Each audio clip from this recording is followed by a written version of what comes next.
Olá, oitavo ano! Tudo bem com vocês? Estamos iniciando mais uma aula de História. Olha que bacana! Eu sou professora Vanessa, da Escola Municipal para Aulas Digitais. Vocês já me conhecem, né? E estamos aqui para a gente dar continuidade a um tema, né, aí sobre o período regencial. Hoje a gente vai, né, destacar aqui, focar a questão das revoltas. Já havia dito aqui nas aulas, né, que esse período aí da regência, né, período regencial, foi um período muito conturbado, né, de muitos conflitos. A nossa história do Brasil tem muitos conflitos, né, em determinados momentos aí. E esse período, de fato, tiveram muitas revoltas, que a gente vai entender na aula de hoje, certo? Mas antes, eu quero aqui dar as boas-vindas, né, porque eu sempre ando muito bem acompanhada, ando em grupo, né, em equipe, que fortalece também o nosso trabalho, certo? Aqui a gente conta com a presença de Jéssica, fazendo a interpretação de Libras, garantindo a acessibilidade, que é fundamental, importantíssimo. A gente também tem uma galera massa aqui na produção, Juninho, Jonas, eu sempre mando aquele abraço e beijo, ó, porque nos dá suporte e assessoria aqui, maravilhosos, certo? E junto comigo, para a gente interagir, conversar, olha quem está, professor Luciano. Fale aí com o pessoal do oitavo ano, professor. E aí, pessoal, tudo bom com vocês? Como a professora Vanessa já disse, sou o professor Luciano Júnior, a gente está aqui junto com a professora Vanessa. Lembrando, né, que vocês podem assistir essa aula por vários canais, né? Assiste ela pela TV Nova, agora, mais tarde ela é reprisada. Assiste ela pelo canal do YouTube e assiste pelo aplicativo, né? Que já a gente tanto menciona aqui, né? Faz o download do aplicativo, QR Code no cantinho da tela.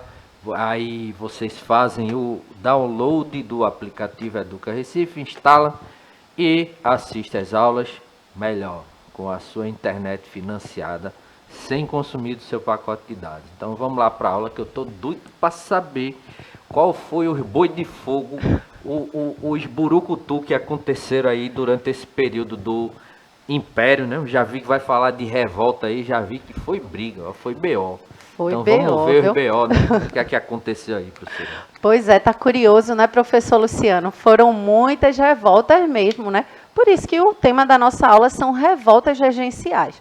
A gente já viu em aulas anteriores, né, como foi esse período aí de transição. A gente estudou o primeiro reinado, né? E aí, quando Dom Pedro sai ali, Dom Pedro I, quem era o sucessor seria o filho, né? Porém, o filho era ainda de menor.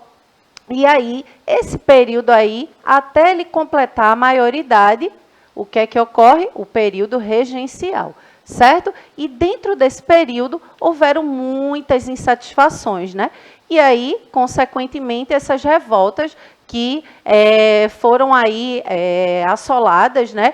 Em todo o território brasileiro, em várias províncias, né, aconteceram esses conflitos sangrentos, né, conflitos extremamente violentos, e a gente vai entender na aula de hoje algumas dessas revoltas, ok?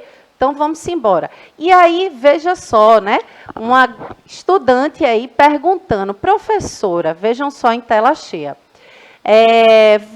vamos revisar o que estudamos, né, sobre o período regencial. Eu já dei um pouquinho aqui, já me adiantei um pouquinho, né, sobre o que foi esse período. E olha aí, o período regencial é importante que vocês entendam, né, que é esse período de transição do primeiro para o segundo reinado. E aí compõe aí os anos de 1831 a 1840, né, ali em meados do século XIX, certo? E aí existiu uma situação bem específica, né? Uma lei aí que foi introduzida durante esse período, que foi o ato adicional. A gente viu na aula anterior, certo? Esse ato adicional ocorreu em 1834 e estabeleceu algumas mudanças. Uma delas foi deixar de ser regência trina, né, onde 3 regentes ali lideravam, né, o governo brasileiro, e passa a ser uma só regência, né, após esse ato adicional. E aí, com esse ato adicional, houveram algumas ali insatisfações, certo? E olhem aí, veja, a insatisfação também econômica e política, porque o Brasil, né, vivia muita crise política, econômica, social no momento, certo? Dentro dessa perspectiva, né, do ato adicional, relembrando, a gente viu que também foi um momento que trouxe maior autonomia para as províncias brasileiras, né? Então, foi um momento que surgiu as assembleias, né, legislativas provinciais, e tudo isso foi dando mais autonomia e perdendo, vamos dizer, um pouco, né, perdendo bem entre aspas, aquela questão da unidade territorial, né, que antes existia ali com aquela figura do imperador e tudo mais. Então, isso causou alguns desconfortos ali, por várias camadas, né? Não só as camadas populares, como a elite, a classe média urbana também, e dentro dessa perspectiva, né, ocorreram esses confrontos, certo? Então, olha aí, insatisfação, como eu estava falando, né, olha em tela cheia, econômica e política das elites e das camadas populares. Então, dentro dessa perspectiva, a gente vê que, com essa insatisfação toda, a população vai o quê? Começar a se mobilizar, né? Então, surgem aí esses confrontos, essas revoltas regenciais. Aí, vejam só, o agravamento da situação econômica e o anseio por uma maior participação política vão gerar revoltas em vários pontos do país, certo? Então, várias revoltas ocorreram, a gente vai destacar umas das mais importantes, né, aqui que ocorreram, não só revoltas que surgiram dessas camadas mais populares, como também revoltas das camadas, né, das elites, né? Naquele momento ali que tinha a força política e econômica muito forte na época. A gente sabe também, viu, professor Luciano, que essas revoltas que vieram mais das camadas populares, existia uma repressão maior, né, do governo ali imperial, as tropas imperiais foram muito mais repressoras, né, diante desses movimentos que surgem dessas camadas mais populares. Ok? Então, a desigualdade também aumentava, né? Essa crise econômica e política agravava também o quadro de desigualdade e principalmente afeta o quê? Essas camadas, né, mais populares. Então, tudo isso causa insatisfação. Ok? E aí, vejam só, o questionamento aí dessa garota, né? E quais foram essas revoltas do período regencial? E aí, professor Luciano, vamos embora aqui entendê-las? Vamos embora. Estou aqui ansioso. Vamos lá. Então, vejam só, a gente começa aí com a cabanagem, né? Vamos ver aí o que foi essa revolta aí da cabanagem. Olhem só em tela cheia. No início, né, do período regencial, a situação da população pobre do Grão-Pará, certo? Ali na região do Pará, foi onde eclodiu, né, surgiu essa revolta aí da cabanagem, era péssima, né? Olha aí o que eu estava falando, a questão da desigualdade social. Então, mestiços e indígenas, né, sofriam em suas pobres cabanas à margem dos rios. E essa situação provocou muita revolta. E o nome cabanagem vem justamente aí dessas cabanas, né, que ficavam aí como moradias nessas regiões aí à margem dos rios. Então, por isso que ficou conhecido como cabanagem, né? Veio aí esse termo fazendo menção às cabanas, certo? E fica aí bem atentos, né, que essa revolta surge o quê? Da população aí mais pobre, né, que estava realmente tendo um agravamento nessa questão, nesse quadro aí de desigualdade social, ok? Olha aí. Então, a gente vê aí no mapa, né, essa questão aí da cabanagem, né, o território aí do Pará. E aí veja o seguinte, a cabanagem explodiu no Pará, região frouxamente ligada ao Rio de Janeiro, certo? Tinha uma relação muito forte aí com o Rio de Janeiro. A estrutura social não tinha aí estabelecida, né, estabilidade, melhor dizendo, de outras províncias, certo? E nem havia uma classe de proprietários rurais bem estabelecida. Então, veja, tinha muito essa ligação ali, né? A gente sabe que o Rio de Janeiro era ali o centro, né, do poder imperial e tudo mais. E aí, nessa região aí, nessa província, naquela época, não tinha bem essa estrutura, né, fundiária, vamos dizer, essa elite agrária que existiu em outras províncias. Então, não era bem estabelecido. E a população aí local sofria muito, né, diante dessa crise toda que o Brasil passava naquele momento, certo? E aí, após 5 anos, né, de sangrentos combates, certo? Que, na realidade, o período aí da cabanagem é de 1835 a 1840, né? Então, foram 5 anos de violentos confrontos, certo? O governo regencial conseguiu reprimir a revolta. Terminou, né, sem que os cabanos conseguissem atingir os seus objetivos. Bronca, né, como se diz, né? Você vê que essa população aí mais desfavorecida, né, financeiramente, mais pobre, acaba sendo reprimida diante dessa situação. E a gente vai ver também que existiu uma outra revolta nesse período, né, que é a chamada Revolução Farroupilha, ou Guerra dos Farrapos, que surge, né, esse movimento surge aí da parte mais elitizada, né, das elites, e não sofre, e era mais ou menos nesse período aí que estava também surgindo essa guerra, né, esse conflito, e não sofre a mesma repressão do que a cabanagem sofreu, né? Exatamente, né? Porque vai ter ali também a participação de alguns integrantes da chamada elite, né? Exatamente. Então, nesse sentido, né, a gente observa que essas revoltas, né, que tiveram um cunho mais popular, elas foram mais duramente reprimidas, né? Então, desde os períodos aí mais antigos, né, da história do Brasil, a gente observa aí a população mais pobre, ela sofrendo aí maior repressão, né, quando existe aí alguns casos de revolta, né? Até porque é o seguinte, né, quando a gente observa a origem, né, das forças policiais aqui no Brasil, a gente vê que essas forças policiais elas surgem com o objetivo de proteger o Estado, não proteger as pessoas, mas proteger o Estado. E nesse sentido, né, essa mentalidade ela vai sendo evidenciada aí em cada uma dessas revoltas que a gente observa.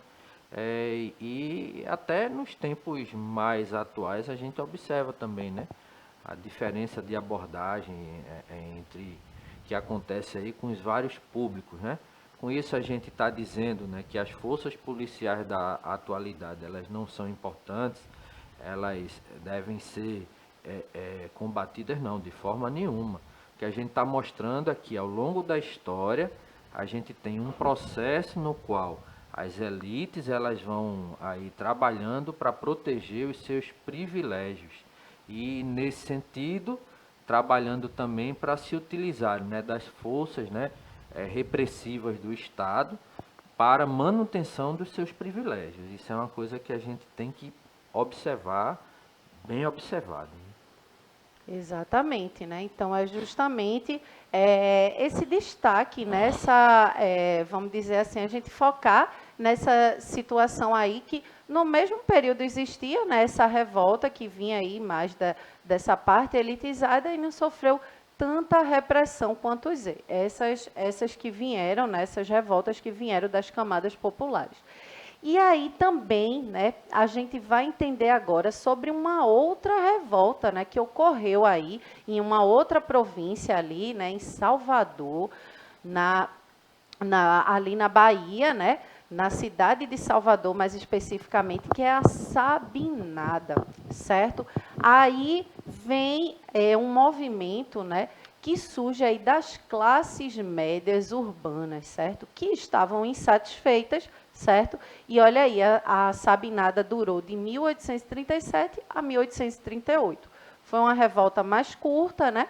Porém bem intensa e que também sofreu esse tipo, né, aí de repressão do movimento das tropas, né, imperiais contra aí esse movimento, certo? Ela foi liderada, né, o seu maior líder aí, principal líder, foi Francisco Sabino. E por isso também o nome surge aí, né, esse termo Sabinada vem de menção aí do Sabino, né? Então, ela não teve, essa revolta aí, não teve apoio dos grandes proprietários locais e nem das camadas populares. Por isso que é importante a gente destacar aqui que ela veio aí das classes médias urbanas, certo? Então, ela nesse período, né, essa revolta, o que é que ocorreu, né? A motivação era essa, a insatisfação, uma das principais, né, motivações, a insatisfação das classes médias, né, com toda essa crise que estava ocorrendo aqui no Brasil. E ela o que é que fez? Implantou, certo? Estabeleceram aqui não na realidade, né, na Bahia, né, em Salvador, uma república de caráter transitório. E o que seria, né, essa república de caráter transitório?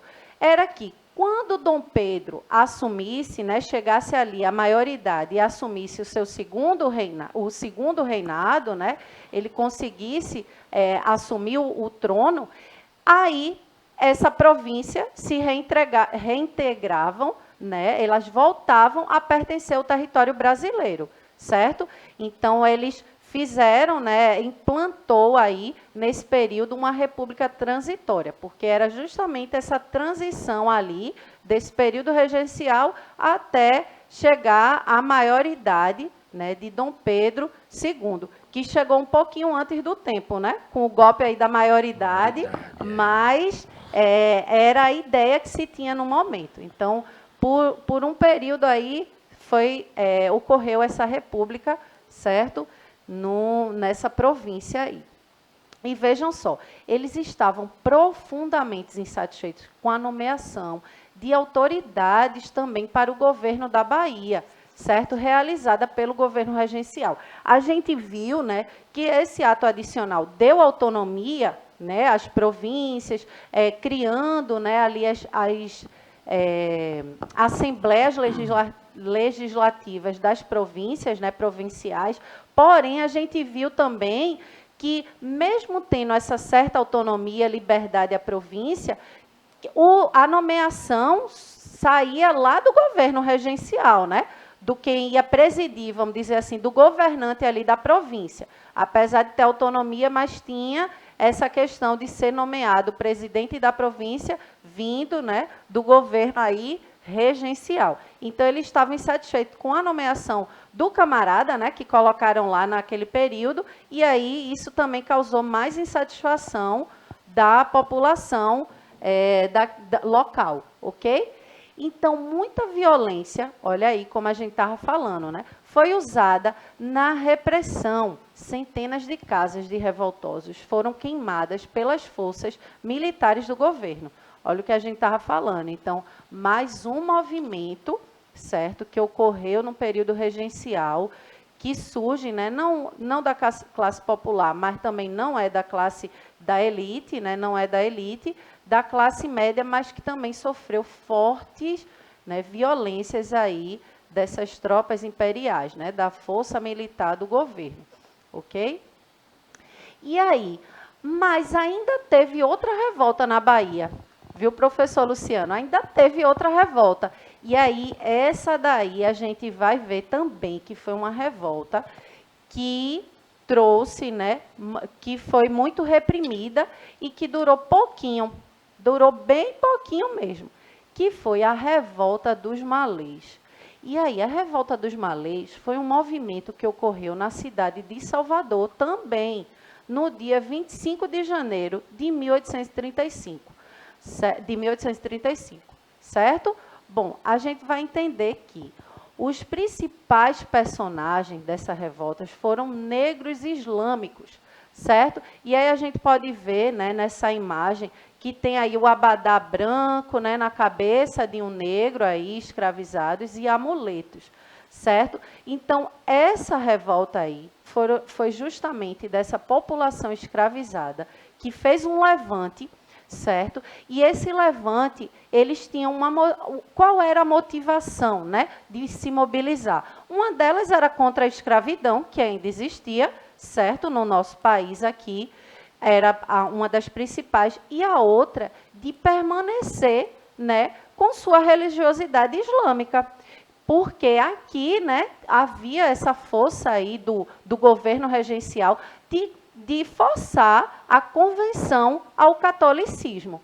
E uma curiosidade muito interessante, né, dessas revoltas, porque os grandes proprietários, né, de terras, né, os senhores de terras, assim como a sociedade baiana ali, né, mais elitizada e tudo mais, elas estavam acostumadas aos negros escravizados submissos, grosseiros, e essa população aí não eram pessoas estudiosas, que sabiam ler, escrever em árabe. Então, eles não estavam acostumados, né, principalmente esses senhores proprietários de terras, eles estavam acostumados a essa submissão, né, da população escravizada, certo? E essa população aí não eram, né? Esses negros aí eram pessoas bem instruídas, certo? E queriam a manutenção da sua religiosidade, né, muçulmana, aí, além de ir contra ao processo de escravidão. E malês, né, malês, esse termo, vem aí do idioma iorubá, né, que quer dizer muçulmano. Por isso que revolta dos malês, certo? Então, que fique bem destacado. Infelizmente, foi uma revolta aí que também foi reprimida e durou menos de 24 horas aí, né, porque eles estavam se organizando. E as tropas, né, imperiais, as pessoas ali que estavam contra esse movimento, já ficaram ligados e foram se preparando, né? Eles souberam antes que estava ocorrendo esse movimento e que essa parte da população ia, né, se movimentar, mobilizar. E aí o governo já regencial já ficou preparado e aí foi lá e reprimiu o movimento, né? Quando eclodiu o movimento, eles foram reprimidos, ok? Então vejam só. Olha em tela cheia. Os revoltosos estavam muito insatisfeitos com a escravidão africana e com o preconceito contra os negros. Tinham como objetivo principal a libertação dos escravos, certo? Como a gente estava falando anteriormente. E foi planejada pelos escravos urbanos, que aproveitavam a maior liberdade de locomoção que possuíam em relação aos escravos que trabalhavam na lavoura. A gente sabe, né, que tinham aqueles, nas áreas urbanas, né, professor Luciano, existiam aqueles escravos de ganho, né? De ganho. Que eram justamente esses escravos que tinham uma certa liberdade, entre aspas, né? Essa liberdade aí muito entre aspas, mas que eles podiam circular, vamos dizer assim, nas áreas urbanas. Então, eles tinham essa circulação dentro dessas áreas maior do que quem vivia, os escravos que viviam na lavoura, né? Que ficavam ali aprisionados, sem poder sair daquele espaço. Então, esses escravos de ganho, eles iam para as cidades, estavam nas cidades, né? Podiam ter uma troca ali de comércio e tudo. Claro que esse dinheiro, né? Esse lucro, vamos dizer assim, que existia, não ficava para eles, né? Iam ficar para os seus senhores. Mas, com essa, vamos dizer, circulação nas áreas urbanas, né? Então, existiu, né, aí essa questão da mobilização diante dessa revolta aí dos malês, certo? Porque como foi em Salvador, né, a cidade de Salvador, então tinham escravos lá, a gente sabe, né, que boa parte ali da população, inclusive até hoje, né, ali da Bahia de Salvador, é uma população, maior parte negra, tem uma cultura ali muito forte, né? Não só lá, como no nosso país, mas lá principalmente. Então, com isso, houve essa maior mobilização ali dessa população escravizada, certo? E olhem aí, a última, certo, batalha ocorreu num local de Salvador chamado Água de Meninos, certo? Muitos desses africanos encurralados procuraram fugir pelo mar e acabaram afogados. Infelizmente, né, professor Luciano? Verdade. Uma batalha aí dessa população escravizada, querendo aí liberdade, né, contra a escravidão e também liberdade religiosa. Exatamente. Exatamente, né? E ao longo da história a gente vê, né, que os escravos eles foram submetidos a muitos maus tratos, né? Quando houve o processo, né, de assim, pressão da Inglaterra para a libertação dos escravos, né? E o tráfico negreiro ele foi declarado, né, uma prática ilegal.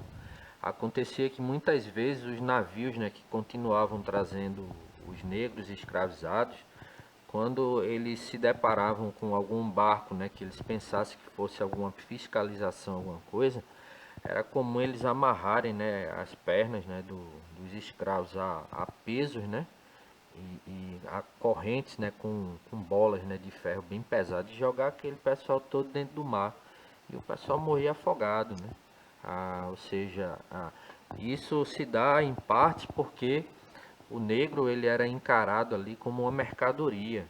E sendo mercadoria, o dono, aí entre aspas, né, dessa mercadoria, ele podia fazer o que quisesse com ela, inclusive jogar fora para evitar de ser pego aí em uma fiscalização, alguma coisa nesse sentido. Então, quando a gente fala hoje, por exemplo, em reparação histórica, né, a gente está falando de uma questão muito séria, né, não é como os críticos colocam, né, estão fazendo essas leis agora para lacrar, não é nada a ver isso não. O Brasil passou mais de 350 anos de escravidão e a população resultante, né, dos descendentes aí, os descendentes aí desses negros escravizados sofrem até hoje com racismo. Exatamente. E até porque, né, essa questão do tráfico negreiro só foi ocorrer, né, acabar, finalizar em 1850, né, e ainda permaneceu aqui o processo, né, de Isso. exploração dessa população. E depois lá, né, com a Princesa Isabel, a Lei Áurea, só foi, na realidade, no papel, né? É um marco importante, né? Aboliu a escravidão, ok. Mas o que é que deram, né? De suporte, acesso a essa população, né? Eles foram jogados, né, à própria sorte, né? Então, assinou uma lei do qual libertavam esses escravos, porém não deram, né, o apoio ali, o Estado não deu nenhum suporte para que incluísse, né, essa população na sociedade. Então, eles ficaram, de fato, à margem da sociedade. Bom, e aí, para finalizar a aula, né, vejam só, o governo, certo? Olhem em tela cheia. O governo local, para evitar outras revoltas do tipo, decretou leis proibindo a circulação de muçulmanos no período da noite, bem como práticas de suas cerimônias religiosas. Vejam só a perseguição, né, diante dessa população aí negra, primeiramente, né, porque existia, né, criou-se esse inimigo aí imaginário, né?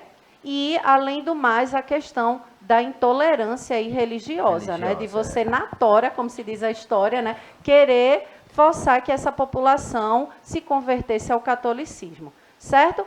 Bom, a gente está chegando ao fim dessa aula, a gente vai estudar nas próximas aulas aí mais confrontos que existiu nesse período. Espero que vocês tenham gostado. Professor Luciano, dê suas considerações finais. Isso aí, já esgotou nosso tempo. Tchau, tchau, pessoal. Até a próxima aula. Pois é, gente. Um beijo. Até a próxima aula. Tchau, tchau.